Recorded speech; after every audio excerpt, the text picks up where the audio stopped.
بسم اللہ الرحمن الرحیم۔ حضرت سلمہ بن اکوع رضی اللہ عنہ کی بہادری۔ حضرت سلمہ بن اکوع رضی اللہ عنہ فرماتے ہیں کہ ہم صلح حدیبیہ کے زمانے میں حضور صلی اللہ علیہ وسلم کے ساتھ مدینہ آئے۔ پھر میں اور حضور صلی اللہ علیہ وسلم کے غلام حضرت رباح رضی اللہ عنہ دونوں حضور صلی اللہ علیہ وسلم کے اونٹوں کو لے کر باہر نکلے، اور میں حضرت طلحہ بن عبید اللہ رضی اللہ عنہ کا گھوڑا لے کر نکلا تاکہ اس کو بھی ان اونٹوں کے ساتھ چرا لاؤں اور پانی پلا لاؤں۔ ابھی صبح ہو چکی تھی لیکن کچھ اندھیرا باقی تھا کہ عبد الرحمن بن عیینہ نے حضور صلی اللہ علیہ وسلم کے اونٹوں کو کافروں کے مجمع کے ساتھ لوٹ لیا اور اونٹوں کے چرواہے کو قتل کر دیا اور اپنے گھوڑے سوار ساتھیوں سمیت ان اونٹوں کو ہانک کر لے گیا۔ میں نے کہا، اے رباح، تم اس گھوڑے پر بیٹھ جاؤ اور حضرت طلحہ بن عبید اللہ کو یہ گھوڑا جا کر دے دو، اور حضور صلی اللہ علیہ وسلم کو بتا دو کہ ان کے اونٹوں کو لوٹ کر لے گئے ہیں۔ میں نے ایک پہاڑی پر چڑھ کر مدینے کی طرف منہ کیا اور 3 مرتبہ زور سے یہ آواز لگائی، یا صباحہ، اے لوگو، دشمن نے لوٹ لیا ہے، مدد کے لیے آؤ۔ پھر میں اپنی تلوار اور تیر لے کر ان کافروں کا پیچھا کرنے لگا اور تیر چلا کر ان کے سواری کے جانوروں کو مارنے لگا، اور مجھے ان پر تیر چلانے کا موقع اس وقت ملتا جب گھنے درخت آ جاتے۔ جب کوئی سوار میری طرف واپس آتا تو میں کسی درخت کی آڑ میں بیٹھ جاتا اور تیر چلاتا، چنانچہ جو سوار بھی میری طرف واپس آیا میں نے اس کے جانور کو ضرور زخمی کیا۔ میں ان کو تیر مارتا جاتا تھا اور یہ شعر پڑھتا جاتا تھا، انا ابن الاکوع والیوم یوم الرضع، میں اکوع کا بیٹا ہوں، آج کا دن کمینوں کی ہلاکت کا دن ہے۔ پھر میں ان میں سے کسی ایک کے قریب ہو جاتا اور وہ سواری پر ہوتا تو میں اسے تیر مارتا، وہ تیر اس آدمی کو لگ جاتا اور میں اس کے کندھے کو تیر سے چھید دیتا، اور میں اس سے کہتا، خذھا وانا ابن الاکوع والیوم یوم الرضع، اس تیر کو لے لو، میں اکوع کا بیٹا ہوں، آج کا دن کمینوں اور کنجوسوں کی ہلاکت کا دن ہے۔ پھر جب میں درختوں کی اوٹ میں ہوتا تو میں تیروں سے ان کو بھون ڈالتا، جب کہیں تنگ گھاٹیاں آتی تو میں پہاڑ پر چڑھ کر ان پر پتھر برساتا۔ میرا ان کے ساتھ یہی رویہ رہا، میں ان کا پیچھا کرتا رہا اور رجزیہ اشعار پڑھتا رہا، یہاں تک کہ حضور صلی اللہ علیہ وسلم کے تمام اونٹ میں نے ان سے چھڑا لیے اور وہ اونٹ میرے پیچھے رہ گئے۔ پھر میں ان پر تیر چلاتا رہا یہاں تک کہ وہ 30 سے زیادہ برچھے اور 30 سے زیادہ چادریں چھوڑ گئے۔ اس طرح وہ اپنا بوجھ ہلکا کرنا چاہتے تھے۔ مجھے ان میں سے جو چیز ملتی میں نشانی کے طور پر اس پر کوئی نہ کوئی پتھر رکھ دیتا اور حضور صلی اللہ علیہ وسلم کے راستے پر ان کو جمع کرتا جاتا، یہاں تک کہ جب دھوپ پھیل گئی یا چاشت کا وقت ہو گیا تو کافر اس وقت تنگ گھاٹی میں تھے کہ عیینہ بن بدر فزاری ان کافروں کی مدد کے لیے آدمی لے کر آیا۔ پھر میں ایک پہاڑ پر چڑھ گیا اور ان سے اونچا ہو گیا تو عیینہ نے کہا، یہ آدمی کون دکھائی دے رہا ہے؟ انہوں نے کہا، ہمیں ساری تکلیف اس نوعمر بچے کے ہاتھوں اٹھانی پڑی ہے، اس نے صبح سے اب تک ہمارا پیچھا نہیں چھوڑا ہے اور اس نے ہماری ہر چیز لے لی ہے اور ساری چیزیں اپنے پیچھے رکھایا ہے۔ عیینہ نے کہا کہ اگر اس کا یہ خیال نہ ہوتا کہ اس کے پیچھے کمک آ رہی ہے تمہارا پیچھا چھوڑ جاتا، تم میں سے کچھ آدمی کھڑے ہو کر اس کے پاس چلے جائیں۔ چنانچہ 4 آدمی کھڑے ہوئے اور پہاڑ پر چڑھنے لگے۔ جب وہ اتنے قریب آ گئے کہ میری آواز ان تک پہنچ سکتی تھی تو میں نے ان سے کہا، کیا تم مجھے جانتے ہو؟ انہوں نے کہا، تم کون ہو؟ میں نے کہا، میں ابن اکوع ہوں، اور اس ذات کی قسم جس نے حضرت محمد صلی اللہ علیہ وسلم کو عزت عطا فرمائی ہے، تم میں سے کوئی بھی مجھے بھاگ کر نہیں پکڑ سکتا ہے، اور میں بھاگوں تو تم میں سے کوئی بھی بچ نہیں سکتا ہے۔ ان میں سے ایک آدمی نے کہا کہ میرا یہی گمان ہے۔ میں اپنی جگہ ایسے ہی بیٹھا رہا یہاں تک کہ میں نے دیکھا کہ حضور صلی اللہ علیہ وسلم کے سوار درختوں کے بیچ میں سے چلے آ رہے ہیں، اور ان میں سب سے آگے حضرت اخرم اسدی رضی اللہ عنہ تھے، اور ان کے پیچھے حضور صلی اللہ علیہ وسلم کے شہسوار حضرت ابو قتادہ رضی اللہ عنہ، اور ان کے پیچھے حضرت مقداد بن اسود کندی رضی اللہ عنہ تھے۔ وہ چاروں مشرک پشت پھیر کر بھاگ گئے، اور میں نے پہاڑ سے نیچے اتر کر حضرت اکرم کے گھوڑے کی لگام پکڑ لی، اور میں نے ان سے کہا کہ ان لوگوں سے بچ کر رہو، مجھے خطرہ ہے کہ یہ تمہارے ٹکڑے کر دیں گے، اس لیے ذرا انتظار کر لو یہاں تک کہ حضور صلی اللہ علیہ وسلم اور آپ کے صحابہ آ جائیں۔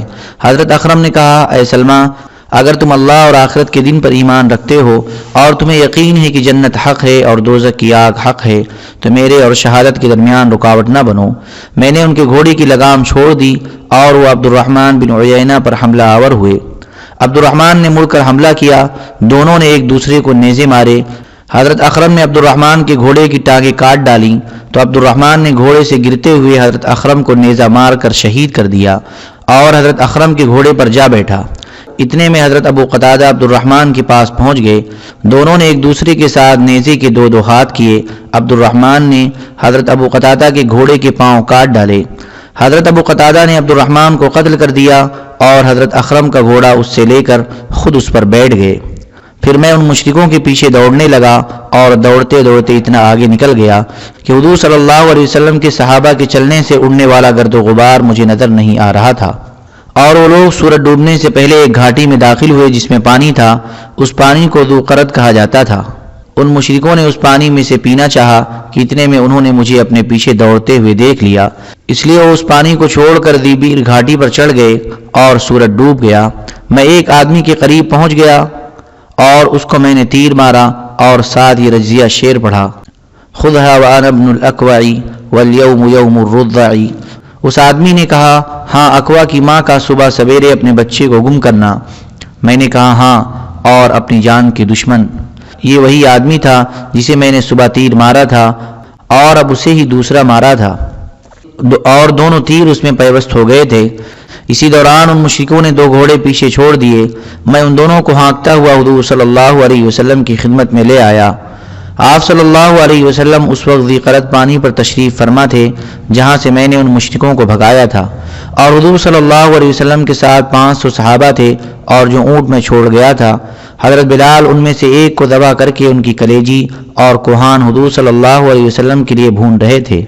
میں نے حضور صلی اللہ علیہ وسلم کی خدمت میں حاضر ہو کر عرض کیا: یا رسول اللہ، آپ مجھے اجازت دے دیں تو میں آپ کے صحابہ میں سے 100 آدمی چن کر لے جاؤں اور جا کر رات کے اندھیرے میں ان کافروں پر حملہ کر دوں، اس طرح وہ سب ختم ہو جائیں گے اور ان کی خبر دینے والا بھی کوئی باقی نہ رہے گا۔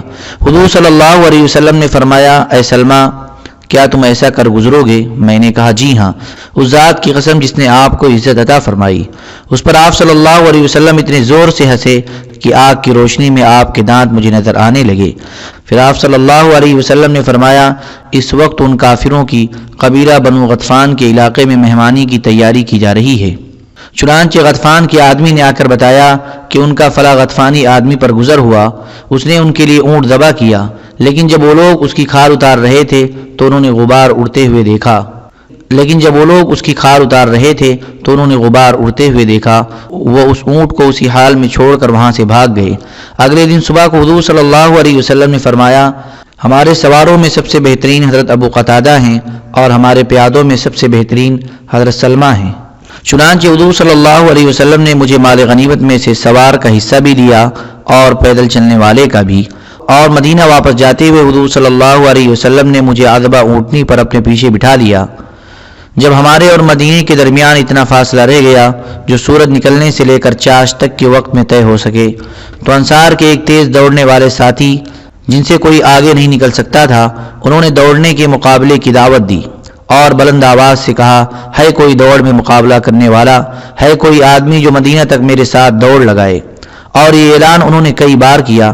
میں حضور صلی اللہ علیہ وسلم کے پیچھے بیٹھا ہوا تھا۔ میں نے اس آدمی سے کہا: کیا تم کسی کریم آدمی کا اکرام نہیں کرتے ہو؟ کیا تم شریف آدمی سے ڈرتے نہیں ہو؟ اس آدمی نے کہا: رسول اللہ صلی اللہ علیہ وسلم کے علاوہ نہ میں کسی کا اکرام کرتا ہوں اور نہ میں کسی سے ڈرتا ہوں۔ میں نے عرض کیا: یا رسول اللہ، میرے ماں باپ آپ پر قربان ہوں، آپ مجھے اجازت دے دیں، میں اس آدمی سے دوڑ میں مقابلہ کرتا ہوں۔ آپ نے فرمایا: اگر تم چاہتے ہو تو ٹھیک ہے۔ میں نے اس آدمی سے کہا: میں تمہارے مقابلے کے لیے آ رہا ہوں۔ وہ آدمی کود کر اپنی سواری سے نیچے آ گیا۔ میں نے بھی پاؤں موڑ کر اونٹنی سے نیچے چھلانگ لگا دی اور ہم دونوں نے دوڑنا شروع کر دیا۔ شروع میں 1-2 دوڑوں تک میں نے اپنے آپ کو روکے رکھا، یعنی زیادہ تیز نہیں دوڑا، جس سے وہ مجھ سے آگے نکلتا جا رہا تھا۔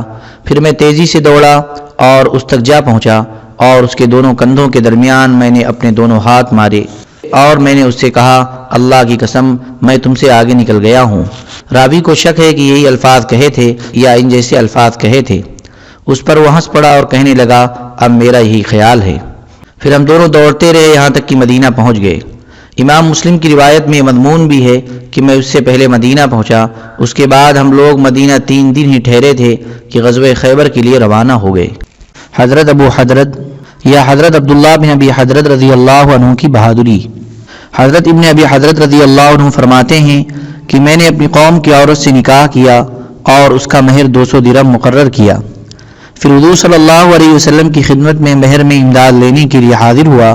آپ نے فرمایا تم نے کتنا مہر مقرر کیا ہے؟ میں نے کہا 200 درہم۔ آپ نے اس مقدار کو میری حیثیت سے زیادہ سمجھتے ہوئے فرمایا سبحان اللہ، اگر تم وادی کی کسی عورت سے نکاح کرتے تو تمہیں اتنا زیادہ مہر نہ دینا پڑتا، تم نے اپنی قوم میں شادی کی ہے اس لیے اتنا زیادہ مہر دینا پڑ رہا ہے جو تمہاری حیثیت سے زیادہ ہے۔ اللہ کی قسم تمہاری مدد کرنے کے لیے اس وقت میرے پاس کچھ نہیں ہے۔ میں چند دن انتظار میں ٹھہرا رہا، پھر قبیلہ جثم بن معاویہ کا ایک آدمی آیا جس کا نام رفاعہ بن قیس یا قیس بن رفاعہ تھا۔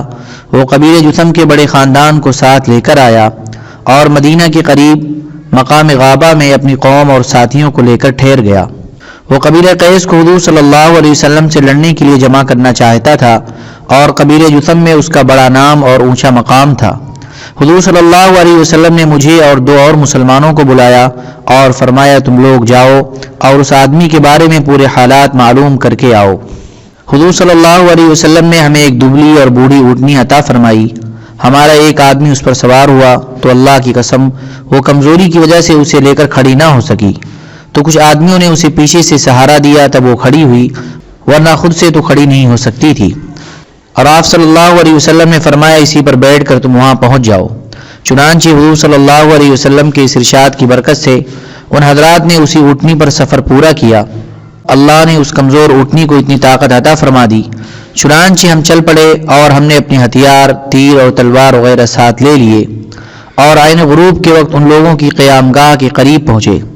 میں ایک کونے میں چھپ گیا اور میں نے اپنے دونوں ساتھیوں سے کہا تو وہ بھی ان کی قیام گاہ کے دوسرے کونے میں چھپ گئے، اور میں نے ان سے کہا کہ جب تم دونوں سنو کہ میں نے زور سے اللہ اکبر کہہ کر اس لشکر پر حملہ کر دیا ہے تو تم دونوں بھی زور سے اللہ اکبر کہہ کر حملہ کر دینا۔ اللہ کی قسم ہم اس طرح چھپے ہوئے انتظار کر رہے تھے کہ کب ہم انہیں غافل پا کر ان پر حملہ کر دیں یا کوئی اور موقع مل جائے۔ رات ہو چکی تھی اور اس کی تاریکی بڑھ چکی تھی۔ اس قبیلے کا ایک چرواہا صبح سے جانور لے کر گیا ہوا تھا اور ابھی تک واپس نہیں آیا تھا، تو انہیں اس کے بارے میں خطرہ ہوا۔ ان کا سردار رفاعہ بن قیس کھڑا ہوا اور تلوار اپنے گلے میں ڈال لی اور کہا اللہ کی قسم میں اپنے چرواہا کے بارے میں پکی بات معلوم کر کے آتا ہوں، اسے ضرور کوئی حادثہ پیش آیا ہے۔ اس کے چند ساتھیوں نے کہا آپ نہ جائیں، اللہ کی قسم آپ کی جگہ ہم جائیں گے۔ اس نے کہا نہیں، میرے علاوہ اور کوئی نہیں جائے گا۔ ساتھیوں نے کہا ہم آپ کے ساتھ جائیں گے۔ اس نے کہا اللہ کی قسم تم میں سے کوئی بھی میرے ساتھ نہیں جائے گا، اور وہ چل پڑا یہاں تک کہ میرے پاس سے گزرا۔ جب میں نے دیکھا کہ وائن میرے نشانے پر آ گیا ہے تو میں نے اسے تیر مارا جو اس کے دل کو جا کر لگا، اور اللہ کی قسم اس کی زبان سے کوئی بات نہ نکلی۔ میں نے چھلاک مار کر اس کا سر کاٹ لیا اور میں نے لشکر کے اس کونے پر اللہ اکبر زور سے کہہ کر حملہ کر دیا، اور میرے دونوں ساتھیوں نے بھی زور سے اللہ اکبر کہہ کر لشکر پر حملہ کر دیا۔ اس اچانک حملے سے وہ لوگ گھبرا گئے اور سبھی کہنے لگے کہ اپنے آپ کو بچاؤ، اپنے آپ کو بچاؤ، اور عورتیں اور بچے اور ہلکا پھلکا سامان جو لے جا سکتے تھے وہ لے کر وہ لوگ بھاگ گئے، اور بہت سارے اونٹ اور بکریاں ہمارے ہاتھ آئیں جنہیں لے کر ہم حضور صلی اللہ علیہ وسلم کی خدمت میں حاضر ہوئے، اور میں نے اس کا سر بھی اپنے ساتھ لاد کر حضور صلی اللہ علیہ وسلم کی خدمت میں پیش کر دیا۔ آپ صلی اللہ علیہ وسلم نے مجھے مہر ادا کرنے کے لیے اس مال غنیمت میں سے 13 اونٹ عطا فرمائے۔ اس طرح میں مہر ادا کر کے اپنی بیوی کو اپنے گھر لے آیا۔ اللهم صل على سيدنا وحبيبنا ومحبوبنا ومولانا محمد وبارك وسلم سبحان ربك رب العزة عما يصفون وسلام على المرسلين والحمد لله رب العالمين۔